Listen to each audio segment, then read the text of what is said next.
آج Peshawar high court میں ہم نے ایک ریٹ پٹیشن داخل کی ہے اور اس میں ہماری استدعا یہ ہے کہ جو موجودہ جیسے ہی رمضان کی آمد ہے اور سارے جو بیسک اشیاء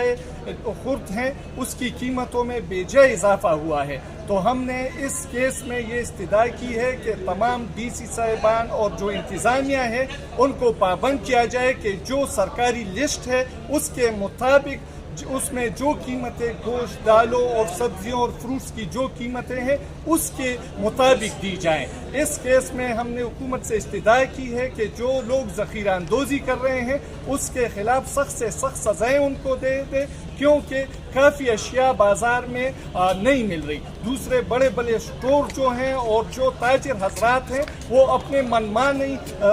کر رہے ہیں اور بڑے جو نرخنامے ہیں سرکاری اس کے مطابق اشیاء فراہم نہیں کر رہے، جس کی وجہ سے غریب عوام کو کافی مشکلات کا سامنا ہے۔ تو اس کیس میں کل سماعت ہوگی انشاءاللہ پشاور ہائی کورٹ میں اور یہ ہم نے داخل کر دیا ہے۔ عباس خان، سنگین ایڈوکیٹ۔